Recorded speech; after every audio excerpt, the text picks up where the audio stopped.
Kai kelsiu tinkliūtį, pelkį, a upį, tada reikalings tils. Jei pelkį kluojami rastą, tai į medgrindą.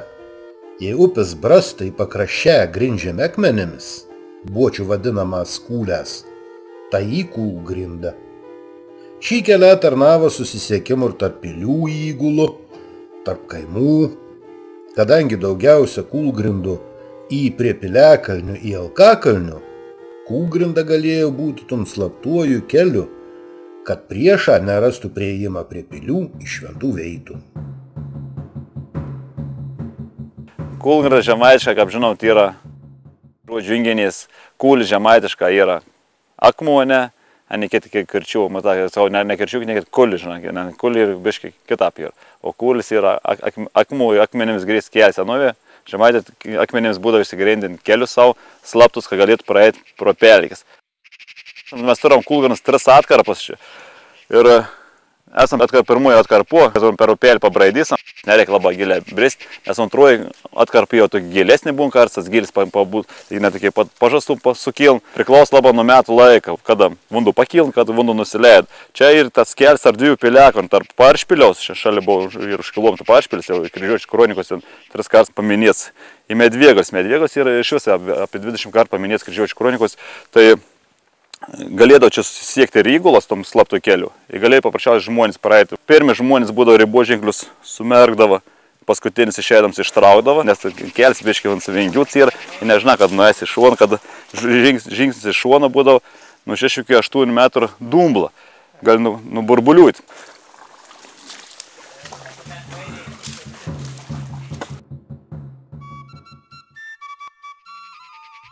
Basom klampuojam Sietuvos kūlgrindą. Šiuo metu Sietuvos kūlgrindą sudaro 3 atkarpas, katros išsirikiaun beveik įveina linija. Todėl manoma, jog tai ir tuo pačią kelią liekanas, brendami pelkį, ieškodami pirmuosios Sietuvos kūlgrindos atkarpos.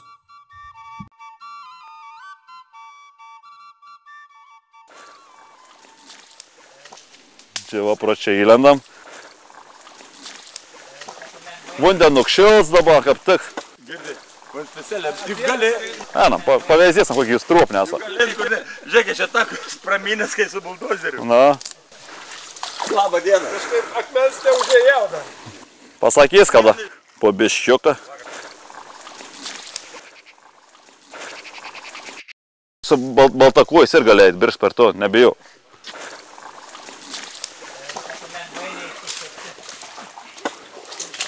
Tu pėdų pridėt. Aš jaučiu, kad čia nedauglas.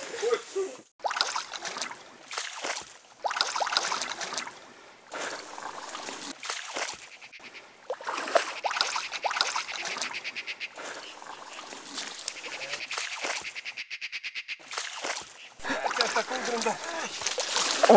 Vokietė sunkia pareina. Jau čia akmenis ant kojų. Tai žinai, padarė būt irgi pasimetęs. Tu žirgaisi. Nu va. O tu įsivaizduoji, kaip Vokietė su visą šarvas turėjau čia praeiti. O tam sakiau. Iš šarvutį kepurę pasiėmė. Arna, man rods, neaptenkam jau. Po mažu, bet netenkam. Tas kryžiuotis dar apsigena.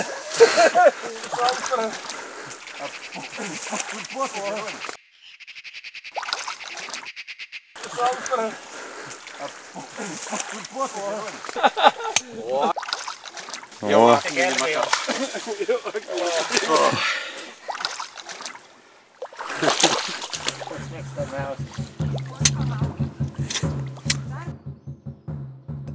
Neįtikėtins jausmas, kad pelkės vidury staigia po kojom pajunta tvirtą pagrindą. Kūlės grįstą grindinį. Basom apčiupinėdami nelygų grindinę paviršių, kuri šimtmečia skaičiaun savo istoriją, keliaujam pirmąją Sietuvos kūlgrindos atkarpą, kuri į 250 metrų ilgį. Kūlgrindos plotis siek nuo 3 iki 8 metrų pločia. O, čia akmuo. O, skirtinga tas plotis, iki 3 metrų, iki 6 metrų. Nu, jau augalų išaugo, čia tų nebuvo. O jau 2 metrai yra? Nu, va vis, 3 metrai. Nes kitur stryps iki gal sūnam. Vien žodžiu, galim praeiti dronce. Sarklės pravažiūdavo, suvežimas paskui čia atlaidus važiūdavo žmonės iš požės, čia prie pat požė ir įtverus į atlaidus. Į sarklės čia per ton upelį pravažiūdavo.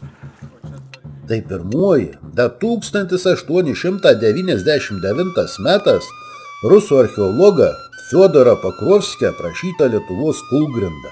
Ten kūlgrinda galėjo pravažiuoti keturkinkė, bet nedaug deivę nukreiptum į šoną, tai prasmektum. 1903 metas čia keliavo žemaičių senovės tyrinėtojas Liudviks Ševickis.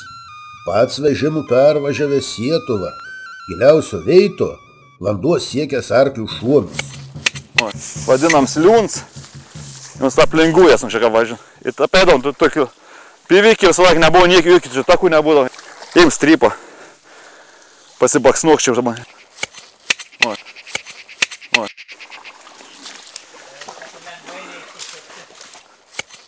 O, čia akmuo.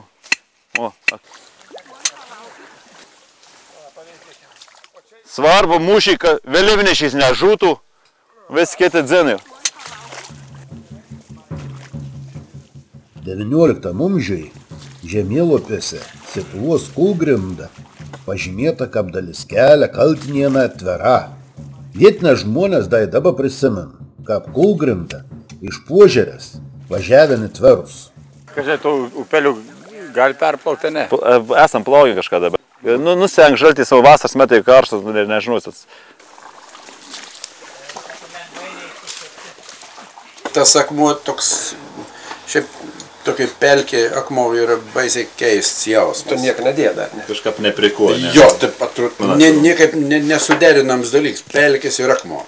Pasididžiavimas yra labai didelis. Nes žmonės gyvendami tokio peklo, tokius raistus, jis turėjo būti universalus ir išradingas. Galiu pasakyti tik tai vieną, kad iš tikrųjų žiauriai žmogus tokioje vietoje jauties pažeidžiams.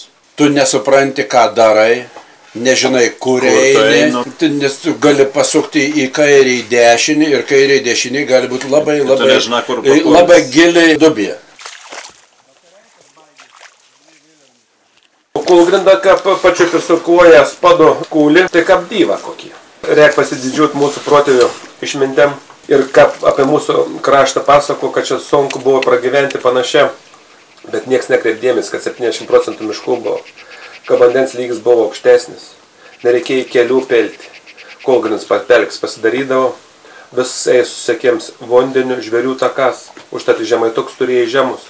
Ir čia buvo didelė vega gyventi. Pilnas drėvis buvo bičių, medaus turėjai, kaip mes dabar pristalo tora. Buvo grybų mišką pilni.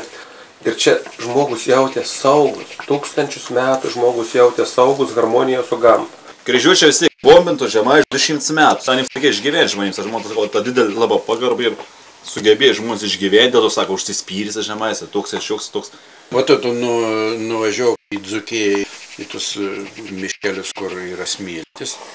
Ir tu ten būk užsispyręs. Jeigu jo, ten užsispyrimo vietas. Da, kartai rodo, kad žmonės taikės prie gamtos gyventi, o dabar gamta taiko prie savęs. Buvo pelkis, buvo raista, pasidarė kelius takus, kad galėtų pasislėpti nuo kryžiuočių. Įsivaizduok, ten subėga visi kryžiuočiai, tai pelkis. Jeigu neįtum takį atrado, apgintum siaurą taką, plotą, jį daug lengviau. Patiems žemaičiam apeiti iš vieno piliakalnio kitą, pasidaryti kelią per pelkį. Gal jie dar specialiai, kad ir karo sumetimais ir toks slaptas kelias. Neįda tą kūną kiekvieną dieną. Man buvo ekstra atvejs per praeitį. Pasak Česlovskų dabar žiemos metu mesdavo akmenis. Kiek per tos žiemos metu, aišku, mes davėjome vasaros metu per kraštą. Žiemos metu aš suprantu, kad ant ledą, jeigu šalta žiema, per vidurios gali pradėti mesti ramiai. O iš tų kraštų gali ten vasaros metu, ne, mestis. Tas buvo, o kiek tų sezonų, kiek čia per metus, aišku, neišsikluosti kelių.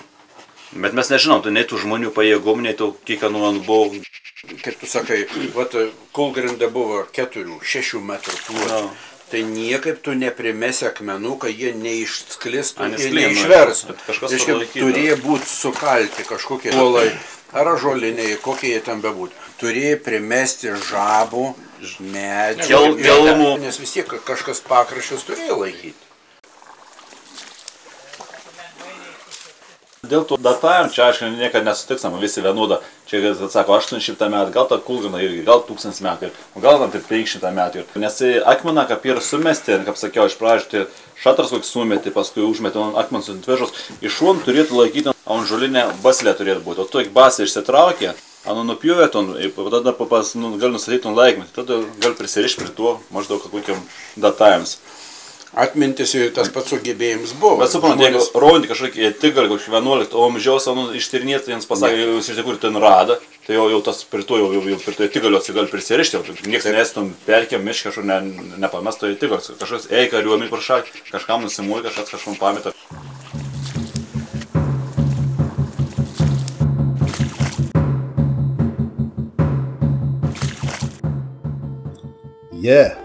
Ką kels sutink kliūtį, pelkė, upė, tada reikalings tiltas. Bet stipras valstybės, kad žemėmi svarbiausių prekybos kelią, galėjo statyti didelius tiltus.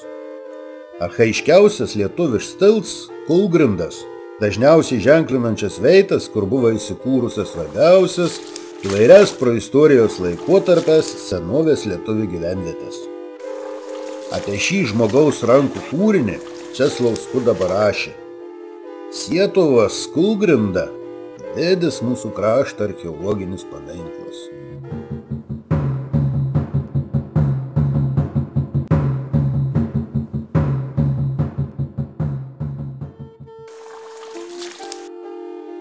Kūlgrinda, kaip pačiupiu su kojas kūlį, tai kaip dyva kokie. Pasididžiavimas yra labai didelis. Žmonės gyvendami tokiuose raistuose, jis turėjo būti universalus ir išradingas.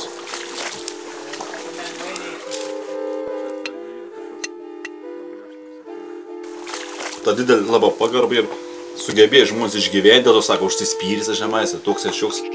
Žmonės taikės prie gamtos gyventi, o dabar gamta taiko prie savęs.